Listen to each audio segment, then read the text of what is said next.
Good morning students, मैं doctor Meghraj Singh, रसायन प्रवक्ता ए सेंट्रल कॉलेज मवाना मेरठ। अब तक हमने एग्जाम्पल नंबर 46 तक किए थे विलियन के। अब हम एग्जाम्पल नंबर 46 की बात करते हैं। 46 एग्जाम्पल है 47। 298 केल्विन पर क्लोरोफॉर्म CHCl3 तथा डाइक्लोरोमीथेन CH2Cl2 के वाष्प दाब क्रमशः 200 ml व Hg व 415 मिलीमीटर Hg हैं। नंबर 1, 25.5 ग्राम का क्लोरोफॉर्म CHCl3 व 40 ग्राम CH2Cl2 मीन्स डाइक्लोरोमेथेन को मिलाकर बनाए गए विलयन का वाष्प दाब की गणना कीजिए। दोनों के मीन्स दो द्वारा जो विलयन बना है, विलयन का वाष्प दाब निकालना है और वाष्पीय प्रावस्था में मीन्स स्टेज में, गैसेस स्टेज जो कि वेपर स्टेज में प्रत्येक अवयव का मोल अंश मीन्स मोल प्रभाव निकालना। तो जो जो चीज़ दे रखी है पहले हम नोट कर लेंगे। सबसे पहले दिया है CH2, एग्जाम्पल नंबर है हमारा 47। CH2Cl2 का मोलर द्रव्यमान गिवन है और वो है 85। ऐसे ही दिया है क्लोरोफॉर्म का मोलर द्रव्यमान, ये दिया है 119.5। तो पहले मोलों की संख्या निकाल लेंगे। CH2Cl2 क्योंकि मोल प्रभाव निकालना, के मोलों की संख्या आप जानते हैं W/M, M अणुभार है तो अणुभार आ जाए। इसका जो W है हमारे पास 40 और जो मोलर द्रव्यमान है वो है 85 और ये आ जाएगा 0.047।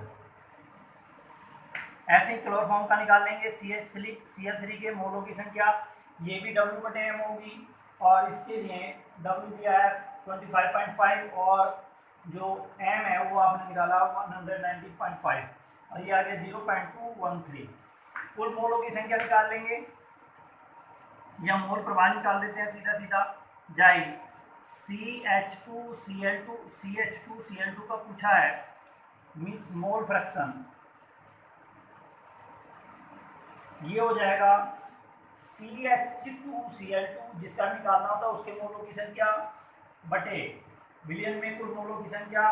विलयन में दो चीज़ हैं, CH2Cl2 plus CHCl3, CHCl2 plus CHCl3 के मोलों की संख्या, ये हमें दोनों पता है। इससे ये आ जाएगा CH2Cl2 के मोलों की संख्या ये रही 0.47 अपॉन, जब टोटल करेंगे आप तो ये 0.47 प्लस 0.213 और ये आ जाएगा 0.47 अपॉन 0.683 और सोल्व कर आ जाएगा 0.688। ये हमने मोल प्रभाव निकाल लिया। और अगर हमें निकालना मोल प्रभाव किसका, CHCl3 का, तो 1 माइनस, आप जानते हैं 1 minus mole fraction of CH2Cl2, 1 minus 0.688 और ये आ जाएगा हमारे पास 0.312। अब हमें निकालना है कुल दाब। कुल दाब का फार्मूला होता है मोल फ्रैक्शन इनटू, अगर आप क्लोरोफॉर्म के लिए मतलब पैसे निकालें तो दो चीज़ है हमारे पास, क्लोरोफॉर्म और CH2Cl2, तो दोनों के मोल प्रभाव से दोनों के दाब को गुणा करते चले जाएंगे तो कुल दाब निकल जाएगा। मीन्स कुल दाब बराबर हमारे पास है दो चीज, CH2Cl2 का दाब गुना मोल फ्रैक्शन किसका, CH2Cl2 का, प्लस विलयन में CHCl3 भी है, CHCl3 का दाब बटे वो गुना मोल फ्रैक्शन CHCl3। सारी वैल्यूज को पता है। इसका दाब दे रखा है 200 गुना मोल फ्रैक्शन आपने निकाला है 0.312 प्लस इसका दे रखा है 415 गुना 0.688 आपने कैलकुलेट किया है और ये आ जाएगा हमारा कैलकुलेट करने के बाद 347.9 mmHg। उसके बाद पूछा है गैसीय प्रावस्था में प्रत्येक अवयव का मोल प्रभाग। अब गैसीय प्रावस्था में वो निकाल देते हैं मोल प्रभाग, मोल अंश जो है प्रत्येक अवयव का, तो ये आ जाएगा P CH2Cl2 किसमें, ये तो फर्स्ट पॉइंट का था, इसी के 2 पॉइंट दिए। सेकंड पॉइंट में पूछा है गैसीय प्रावस्था में प्रत्येक अवयव का मोल अंश, मतलब हिस्सा अपना क्या है उसका, PCH2Cl2 हो जाएगा मोल फ्रैक्शन CH2Cl2 का into pressure P upon total pressure,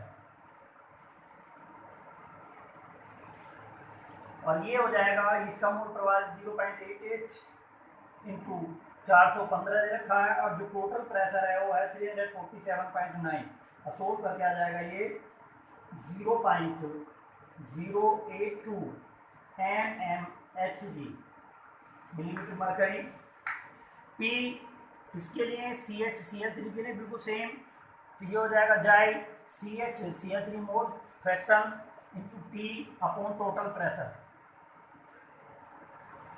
ऐसे यहाँ पर इसकी वैल्यू पुट कर देंगे, ये है 0.312, ये है 200, इसका प्रेशर जो दिया है क्लोरोफॉर्म का, और टोटल है 347.9, और सोल्व करने के बाद आ जाएगा 0.18।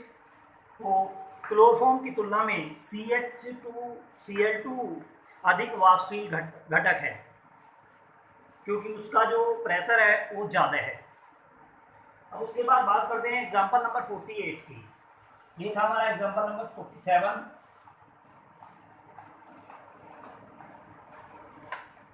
एग्जाम्पल नंबर 48 क्या है? एग्जाम्पल नंबर 48 है किसी ताप पर शुद्ध बेंजीन का वाष्प दाब 0.850 बार तथा 0.5 ग्राम अवाष्पशील विद्युत गठीय ठोस को 39.0 ग्राम बेंजीन मीन्स मोलर द्रव्यमान दे रखा है, इसका 78 ग्राम पर मोल में बोला गया। प्राप्त ज्वलन का वाष्प दाब 0.845 बार है, ठोस का मोलर द्रव्यमान ज्ञात कीजिए। तो पहले जो दे रखा है वो नोट कर लेते हैं। तो इसमें P1 दिया है 0.850 बार और M1 गिवन है 78, किसके लिए? बेंजीन के लिए, फॉर बेंजीन, और ये W1 दिया है 39 ग्राम। फॉर सॉल्यूशन, सॉल्यूशन के लिए हम सबको 2 मान लेते हैं, PS मान लिया, ये है 0.845 बार, और M2 आपको निकालना है, और W2 जो गिवन है वो है 0.5 ग्राम। We know that according to the Raoult's law, P1 minus PS आप P भी मान सकते हैं upon P1 equal to W2 into M1 बटे W1 into M2 implies that सारी वैल्यू पुट कराइए 0.850 इंटू वो माइनस 0.845 अपॉन 0.850 इक्वल टू होगा 0.5 into 78 upon 39 into M2 implies that M2 equal to 170 gram per mole. इस तरीके से हमने इसका जो सॉल्यूशन है उसका द्रव्यमान, मोलर द्रव्यमान निकाल लिया, हमने अनुभाग निकाल लिया। अब है एग्जाम्पल नंबर 49। एग्जाम्पल नंबर 49 है कि 350 केल्विन पर शुद्ध द्रवों ए व बी, 2 द्रव हैं, उनके वाष्प दाब क्रमशः 450 व 750 मिलीमीटर मरकरी है। यदि कुल वाष्प दाब 600 मिलीमीटर मरकरी हो तो द्रव्य मिश्रण का संगठन जो संरचना होगी उसकी क्या होगी, और साथ ही वाष्प प्रावस्था का संगठन भी ज्ञात कीजिए। जैसे अभी पीछे निकाला था मोल फ्रैक्शन, तो क्या दिया है? शुद्ध, ये है एग्जांपल नंबर 49, शुद्ध द्रव ए, 2 द्रव हैं ए और बी का वाष्प दाब जो P1 है, PA कह दीजिए या 1 कह दीजिए, वो 450 मिलीमीटर दिया है। ऐसे ही शुद्ध द्रव B का वाष्पदाब जो PB होगा वो गिवन है 700 मिलीमीटर। और जो सॉल्यूशन है विलियन का कुल वाष्पदाब जो P है वो है 600 मिलीमीटर जो दिया। According to the Raoult's law, according to Raoult's law, Raoult के नियम के अनुसार क्या है, P equal to PA into mole fraction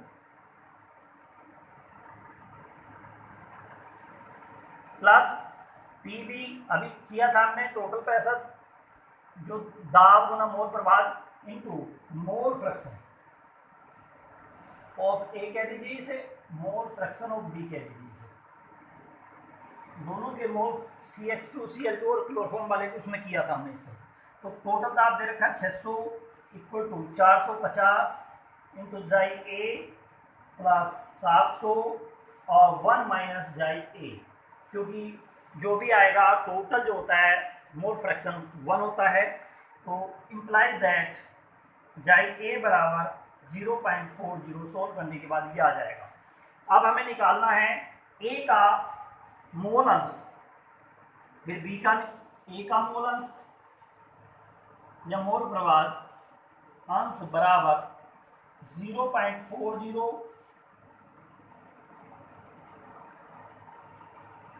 तब B का ये तो इतना है निकाल ही रखा है का, तब B का मोल अंश कितना होगा, मोल अंश B का जो होगा वो होगा 1 माइनस जाई A मीन्स 1 माइनस 0.40 0.60, क्योंकि टोटल अभी बताया था कि 1 होता है। अब A का मोल अंश ये है तो B का कितना होगा। अब बात करते हैं B का वाष्पदाब, A का वाष्पदाब निकाल लीजिए और B का वाष्पदाब निकाल लीजिए।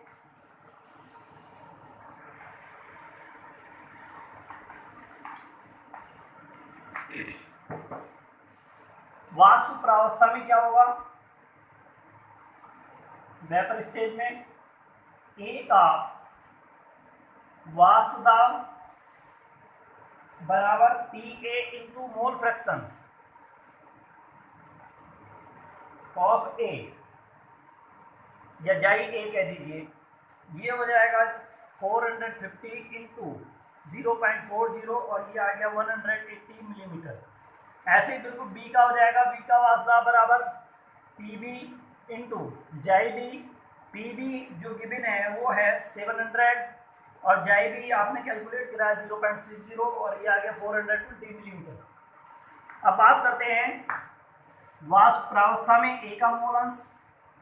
वाष्प प्रावस्था में A का मोल अंश जिसका भी निकालना है उसका ऊपर हो जाएगा A का वाष्पदाब बटे A प्लस B दोनों का वाष्पदाब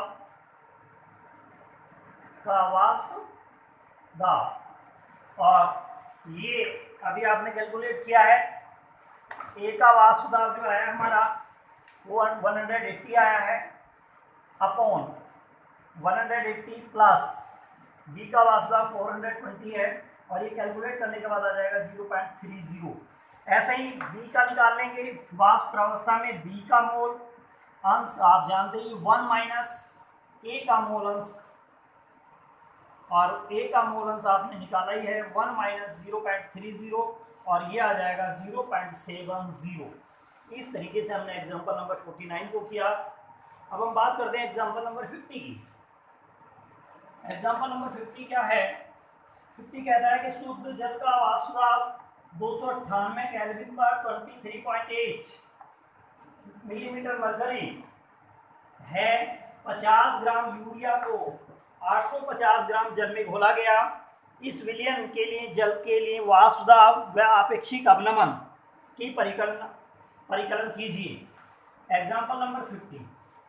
तो क्या गिवन है, PA गिवन है 23.8 मिलीमीटर, WA गिवन है 850 ग्राम, WB गिवन है 50 ग्राम, और M B molecular weight urea दिया है तो यूरिया का आप जानते हैं 60 होता है, और एम ए जल में घोला गया है, जल का आप जानते हैं 18 होता है।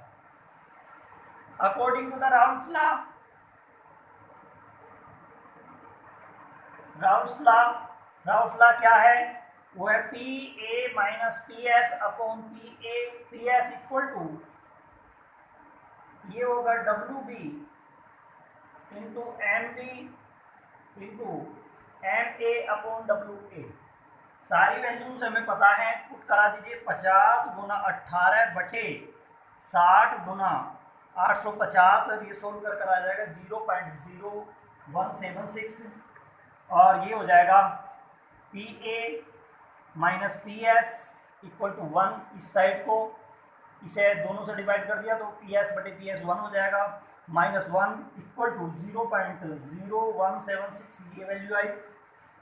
तो यहाँ से पी एस जो होगा वो आ जाएगा P S equal to P A upon 1.0176, और पी ए की वैल्यू है 23.8 गिवन है, अपॉन पी एस हो गया 1.0176, और सॉल्व करने के बाद आ गया 23.39 मिलीमीटर। ये पी ए गिवन है, ये रहा 23.8। उसके बाद है वाष्प दाब का अपेक्षिक अवनमन। आप जानते ही हैं वाष्प दाब का अपेक्षिक अवनमन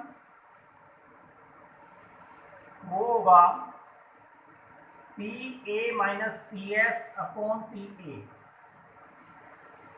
तो ये हो जाएगा 23.8 माइनस 23.39, आपने अभी कैलकुलेट किया है, बटे 23.8, और सॉल्व करने के बाद आ जाएगा 0.0172। ये आपका आंसर हो गया। तो इस तरीके से आपका ये चैप्टर कंप्लीट हो गया। इसकी एक्सरसाइज आपको अलग से पीडीएफ फॉर्म में डाल दी जाएगी। आज के लिए इतना ही काफ़ी है। धन्यवाद।